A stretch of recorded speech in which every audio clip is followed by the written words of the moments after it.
Right, good morning, Nigeria. Welcome to Silverbird Television. The program you're seeing right now is called The Movers, and this is the program where we discuss issues about transportation in the Federal Republic of Nigeria. My name is Desmond Nwachukwu, and it's always exciting for me to bring this program to you every 7 days. Before we proceed, I'd like to again, in my usual manner, say a very big thank you to our sponsors, Road Transport Employers Association of Nigeria, and of course, Akomoran. We appreciate both of you. Now, what do we have on the menu for you today? I'll tell you, but not until I've paid some bills. Please stay with us.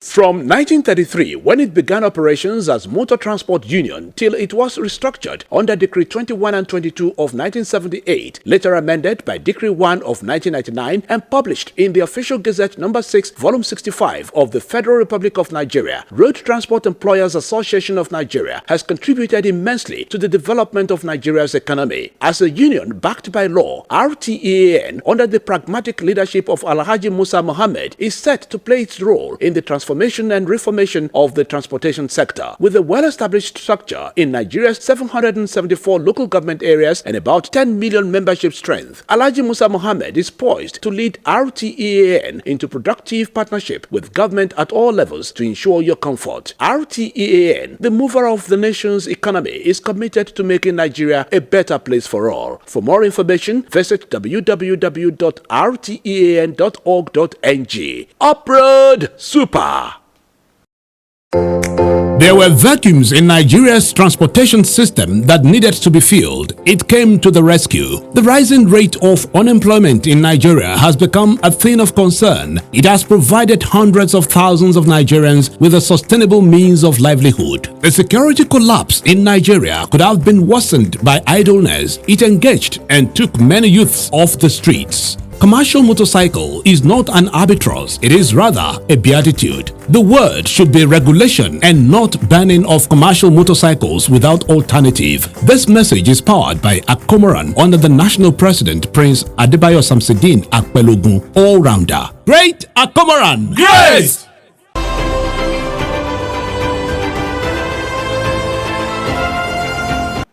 All right, welcome back. We're going to start off today's edition of the program by bringing to you an exclusive interview that we have with one man. Of course, he's a regular face on this station, and when you talk about issues about national interest, you always find him there.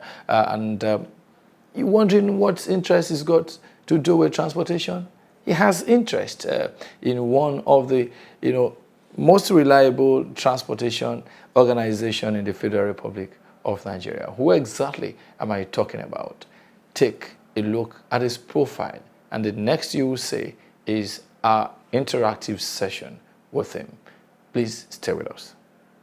Bola Oba was born into extreme poverty and raised by a single-parent trader mother, Iya Eleja, as he fondly calls her, in Moshi, one of Lagos' most notorious slums, before he migrated as an economic immigrant to Europe. A broadcaster of repute, Bola Oba was chief political correspondent for Ben TV in the United Kingdom in the early 2020s, where he raised the profile of the station by regularly getting the good and the great of Africa, like Nobel laureate Archbishop Desmond Tutu and late Professor Wangari Maathai Maathai, presidential, ministerial, and gubernatorial personages across the continent to feature on his much-loved and watched shows. On his return to Nigeria, he discovered a fellow returnee, engineer Kunle Shonaike, with whom he has partnered to redefine the Nigerian auto maintenance and auto repair industry on the platform of Automedics Institute, Nigeria's leading automotive mechatronics training institute, where he operates as the Chief Operating Officer. He is a strategic business thinker and doer. Welcome to The Movers, Bola Oba. Now, I know you have interest in a number of areas. Now, let's look at Automedics as an example. Use your experience running Automedics to tell us how lucrative the transportation business is. You did it for us, some of us in the area of broadcasting. Is transportation a worthy area to go into at all? You see, automedics functions in a very peculiar area of transportation, and that is the auto maintenance and repairs sector or segment of the panoramic picture of transportation. And let's look at that area. Now, let's be very honest with ourselves. And this is between two men. We don't want our wives to hear about this. But an average man listening to us or watching this program may not quite agree in the presence of his wife, but if his wife is sick and his vehicle is sick, because 9 out of 10 times he has defined his manhood by that vehicle running, no, it's good business. It's just that our brethren from the East, our brothers from the East, because of their entrepreneurial sharpness, have cornered the juiciest part of it. And that is the spare parts part of it, because 70% of what you give to an average auto technician goes to the spare parts dealer. But even at that, especially for those who are tech savvy, and you can start from the very beginning of the value chain of auto diagnosis, and you can get into auto electrical. Those guys make money. The most disadvantaged and the most unfortunate set of people in the business ecosystem of auto maintenance and repair are we call them in automatics, we call them the HOBs. And who are those? Unfortunately, those who are not the artisanal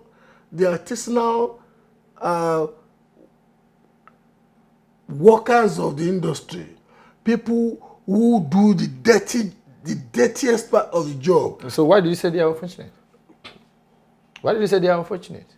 They are unfortunate because, let me give you a typical example. Somebody who diagnoses the vehicle doesn't have to get dirty. You can look as kinky as you and I look. Somebody who is very good in auto electrical doesn't have to get dirty. You can walk the way we dressed. And you know what? Because modern vehicles are computers on wheels, the electronic problems, solving those electronic problems get to be more highly rewarded than people who do the grimy, dirty, and hardest part of the job scheme. Why do you attribute that to? Because anywhere in the world, you are not rewarded by how hard you work. You are rewarded by the level of problem you solve. So, if an average mechanic is watching this program today, if you can strive, let me tell you the example of somebody that you can go to Abeokuta and use as a filler to this program. Alpha was Arabic literate. We call him Afa. He was Arabic literate. And he started as an auto electrician when an average automobile was a purely mechanical object. But when the transition was taking place, Afa was not literate in English language. So it was difficult for him to read manuals, to read workshop manuals, because it's like you're reading books. And he got disillusioned. He was almost leaving the trade, and somebody told him about automedics. And about 7-8 years ago, Afa came all the way from Abeokuta, and Kule, my principal partner in automedics, I told him, Afa, you know quite a lot, but you would need to go and get somebody to teach you how to read and write. Afa then went back to Abeokuta, got the teacher that was teaching his daughter basic literacy, got him to teach him basic literacy. Today, Afa does not only read, Afa does the high-paying side of the job because he came with a lot of experience from the analog age of the trade, transited successfully to the mechatronics phase of the trade, and is doing very well, entrepreneurially and otherwise. Now, if we can find a way of holding our roadside mechanics to transit to a state of becoming auto technicians, many of us middle class people will get more value for money from our, and what I'm saying may sound strange to an average Nigerian watching this program, but because automotive is moving to another level of automation now, soon enough we will be driving in the next, this is 2021. Correct. In the next 9 years, no internal combustion engine powered vehicle will be allowed in countries like United Kingdom, will be allowed in countries like France, will be allowed in America anymore. As an internal, any engine that you can pour, any engine, automobile engine that you can pour engine oil to, they will not be allowed anymore. The world is going electric. So we are seeing people, what we've been saying for years in Nigeria, we are seeing governments of countries like United Kingdom, governments of countries like the United States of America and France, finding a way to transit their conventional ICE technicians, internal combustion engine technicians, transit them now to working on electric vehicles. As we speak, the two may be called vehicles or automobiles. That is, internal combustion engine powered vehicles, electric vehicles, they may be called vehicles. Yeah. But the dynamics of how they are powered are totally different. Totally different. And soon enough, just like what happened between the 70s and the late 80s to the mid 90s, when, especially from 1996, when vehicles went highly electronic and computerized, and many Babamufus, many Babatajus could not transit. Just as what happened then, we are moving to a phase now that about 90 to 95% of those we call auto repairers today, except they are handheld through a program that helps. These people are not stupid. These people are not fools. In fact, the level of improvisations they do sometimes shock people in climes where you just get things, and just use easily. But then a system works better than the best of human ingenuity left to fend for yourself without working with a system that has been tested and that can process you to success easily. If you are in government, what would you be doing in this direction? And it's not peculiar to the automotive industry. Look, one of the reasons why we are in the morass that we are in now, apart from the culture of corruption and poverty. One of the reasons why we have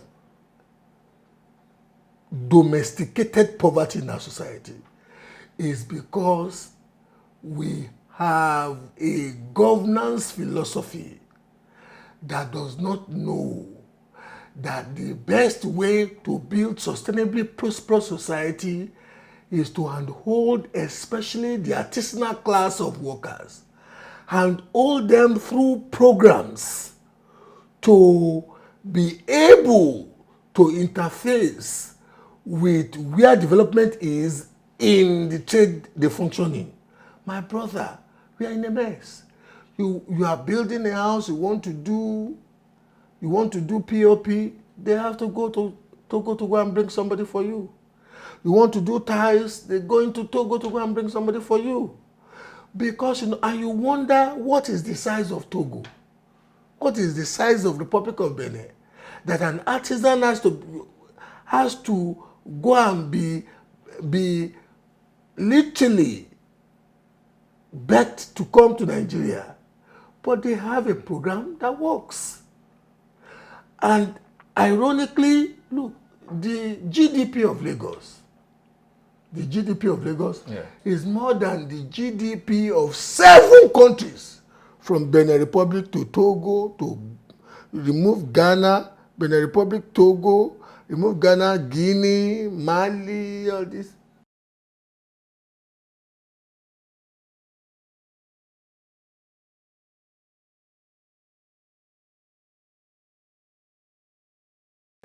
You have programs now, like this institution where you are now. We get the Lagos State Employment Trust Fund in conjunction with United States Africa Development Foundation. Putting resources on the table, wanting youths, especially youths, to be held and nurtured into skills empowerment. But because many of those traits too are not the kind of sexy vocations or sexy traits that these youths want to get into, you know what? They'll be looking opportunities, bare knuckle opportunities, looking at them, and they'll be walking away. So there are so many factors: cultural, social illiteracy or socioeconomic illiteracy,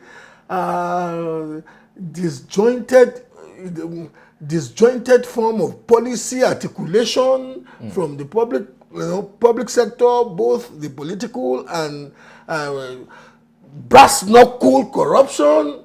When you have budgets sometimes speaking to people, there are some people, especially in the bureaucracy, just thinking, let's take as much as we want to take, and you will see documentations will be perfect.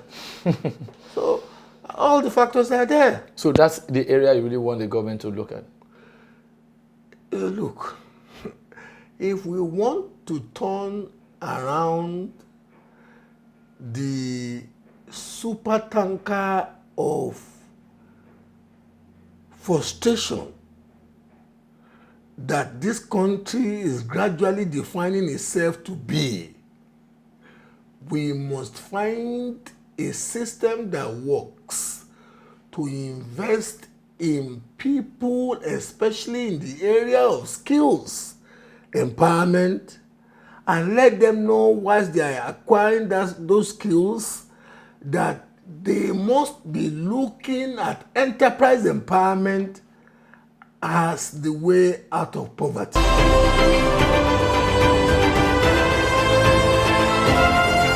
From 1933, when it began operations as Motor Transport Union, till it was restructured under Decree 21 and 22 of 1978, later amended by Decree 1 of 1999 and published in the Official Gazette No. 6, Volume 65 of the Federal Republic of Nigeria, Road Transport Employers Association of Nigeria has contributed immensely to the development of Nigeria's economy. As a union backed by law, RTAN, under the pragmatic leadership of Alhaji Musa Mohammed, is set to play its role in the transformation transformation and reformation of the transportation sector. With a well-established structure in Nigeria's 774 local government areas and about 10 million membership strength, Alhaji Musa Mohammed is poised to lead RTEAN into productive partnership with government at all levels to ensure your comfort. RTEAN, the mover of the nation's economy, is committed to making Nigeria a better place for all. For more information, visit www.rtean.org.ng. Uproad Super!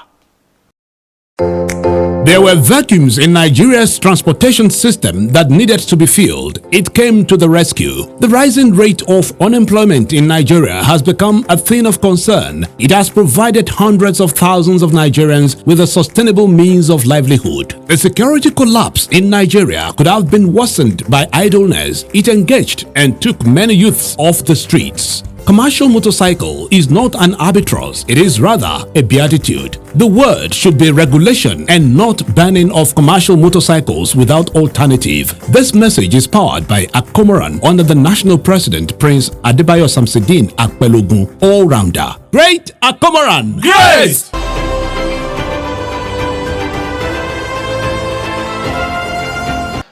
Well, thank you so much for staying tuned to the Movers on Silverbird Television. And moving on very quickly, I must say that the Ogun State branch of the Road Transport Employers Association of Nigeria, RTEAN, under the leadership of Alhaji Titilayo Akibu, a failing nation, is actually witnessing some form of transformation. Well, some of the things is done over time, just a little above a year. Of course, you'll find them in this package. Please stay with us. RTEAN was first led in Ogun State by Chief Raufu Adeola of blessed memory. He led the association from 1978 to 1996.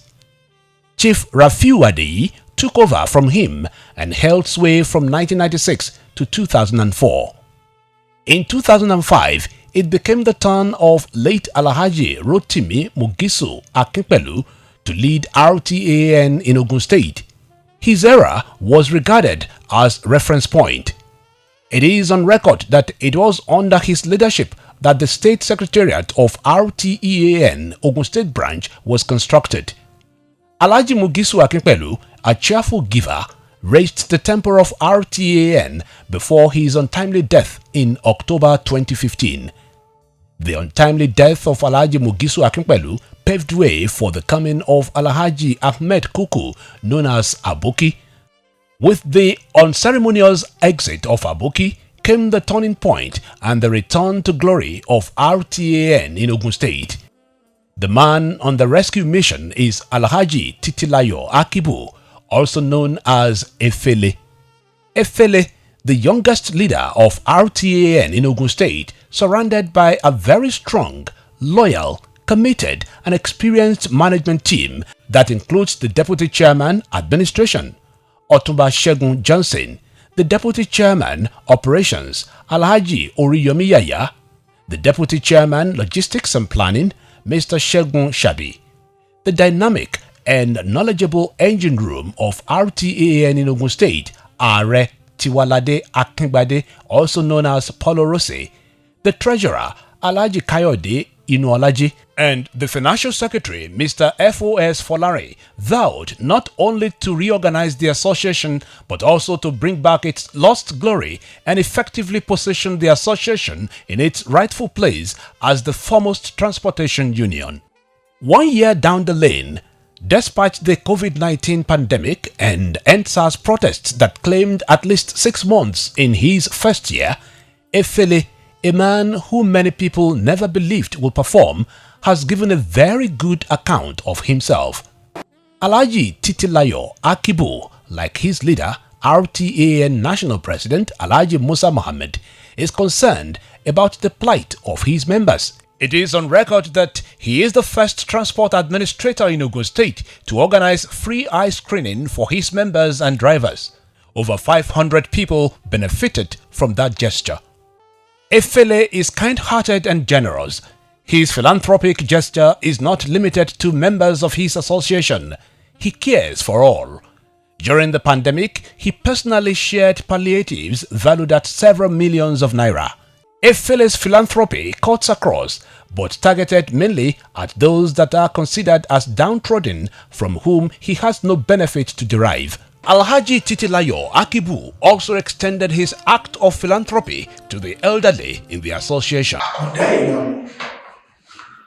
Reason to ṣe bẹ́ẹ̀ pé ẹni tí àdúró kò lè pàgọ́ tó wà kọ́lé aláàbò. We have 37 state officers. Nínú 37 state officers yẹn, ebile ti ra mọ́tò kọ̀ọ̀kan fọ́mọ ẹgbẹ́ àti rà tó bí onígbé ọmọ ẹgbẹ́ bí 20 vehicles báyìí. Gbogbo kọ́mpánì tẹ̀lé mọ́tò ló pàdé sẹ́gbẹ̀ẹ́ yẹn. 1 year in office tó máa ṣe báyìí àwọn mọ́tò yẹn máa tún fáwọn yẹn. Ta ló wá fẹ́ ní tẹ̀lé òdà àjẹ àwọn èmi Alhaji Rasaq Dúrójayé Deputy National Financial Secretary ní National Officer ní in the state. Ṣùgbọ́n ṣe ló kárí wà lọ́rùn tàbí vu ẹ̀. Efele is a record breaker. He thinks out of the box and always interested in the need to care for others. In the history of Ogun State, Efele is the first transport administrator to donate medical equipment to hospitals in Ogun State.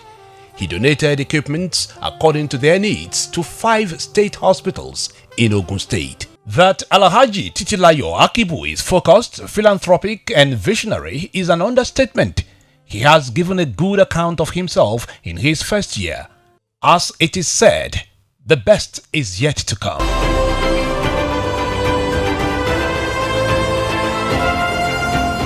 All right, like I always say, whatever has beginning will certainly have an end. So this is the much that time can permit us to take on the program this Friday morning. God willing, we will return in 7 days with another wonderful and loaded package.